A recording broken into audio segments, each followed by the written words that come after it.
Captain Slow here. It's a base building video. I'm just going to take you through a basic principle that I feel that a lot of people who are new to base building aren't aware of. Okay, I'm in a few base building chats, and my usual first comment is, you have an entry point here, you have a jump here, and you're giving up too much base. Okay, that's too high a value jump, and there's a really easy way to protect against that, and I'll take you through it. But I just wanted to show a couple of bases, both of them defended within the last month or so in the CWL and forced dips, okay, which is obviously, value in itself. But they both adhere to the principle that I'm going to be taking you through, okay. This is one, and if I can get the other one up, and this one is the other. This one kind of looks like Optimus Prime.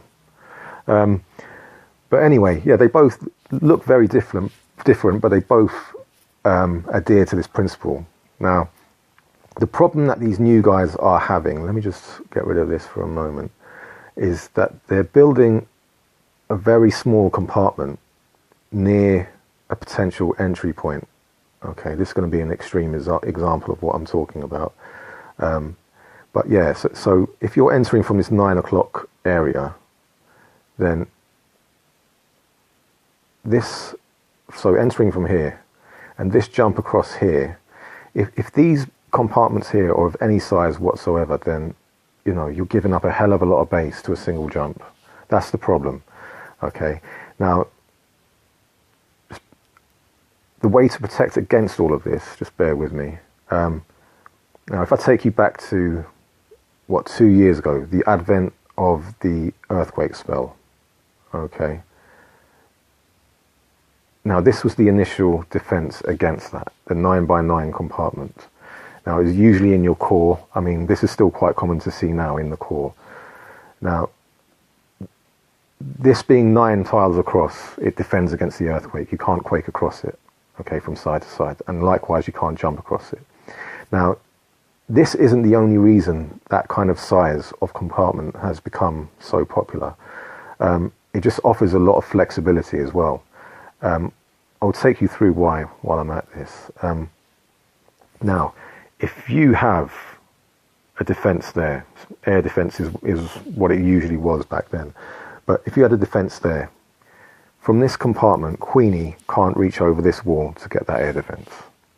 Likewise, from over here, can't reach over that wall for that air defense. So it was an easy way of protecting certain defensive structures. Okay. Now, the other thing is that if you pop another defense alongside it like so, you can get a spring in between. Okay. So it's useful in that sense as well. You can also, with these same compartments, you can have a defensive island, which are very popular in the game right now, and for various reasons, particularly against bowlers and La Lune defense. Very useful. Now, what you'll see once you recognize this pattern is that a lot of higher level clans have multiple 9x9s within their bases, and what they then do is they either build around these 9x9s like the other base did to protect these jumps, okay, or they'll split these compartments up to protect those same jumps. Okay, just bear with me. Now, the other thing, I don't know if both of them did, but it's very common to see a junction stick out by 2 like that rather than 1 or anything else. Now, the reason it sticks out by 2 is if a wall breaker is going for that there, he's going to take that along with it and that, but not this one. Whereas if it's less than 2, he's taking that with him and he's opening this compartment as well. So in doing that, you're actually gifting your opponent efficiency, which nobody should be doing as a base builder.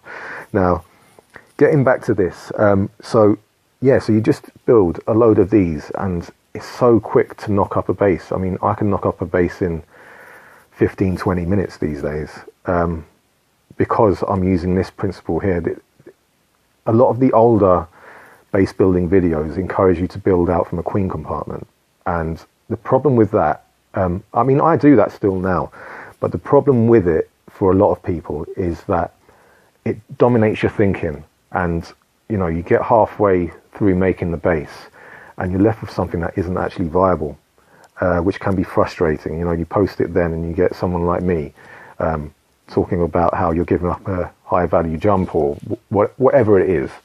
Now, I still have 26 walls left, and this already looks like a viable base, okay? And that's because it adheres to that principle, the 9x9.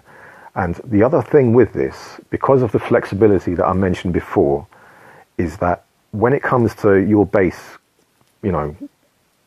getting done over, for want of a better expression, the following week, you can change things up very easily. I mean, just say that was your initial setup, okay? Now, you could switch this over here and put Queenie down here, say, down here.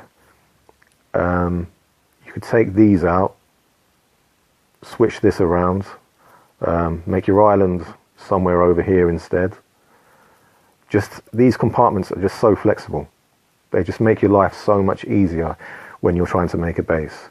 And so, yeah, if you are new, I definitely encourage you to do this. And yeah, like I said, it just makes your life so much easier. But I'm gonna just do something like that now, just for the sake of it. But yeah, I mean, the thing is, like I said, once you recognize this pattern, you will see it everywhere. Okay. Now I'm going to cancel that and show you the other ones. Now, look, this here, that's a 9x9 split down the middle, as is that. That's a 9x9. That's one, and that's one. Excuse me, I'm nursing a cold. Now, let me get to the other one. So this looks completely different, but in fact, look, 1, 2, 3, 4, split down the middle, 5. And looky here, that there is also 9x9, split down the middle and extended by the 2, like I was mentioning, as is that. Okay, so that's the thing. When you sort of see that pattern, you'll see it everywhere, and it's so useful to have. I mean, this one actually, this isn't how it was. It was like this. Just bear with me. And the thing that I thought was really clever about this particular base, and this is something that I do, and I definitely encourage people to do, is that there. Yeah, so the only place where the radiuses of the CC and the Queen crossed was a dead zone. Okay, so it made it difficult to get both CC and the Queen. Okay, but look, like I was saying, if you just shifted this over here and this over here, maybe take that out, you've already got a very different base, and you could have your defensive islands somewhere here, probably not there because it's walkable from here, but these bases are so flexible and so easy to adjust, and yeah, definitely worth working with. But anyway, I've probably spoken for long enough now, so I'll leave you in peace, and yeah, till next time.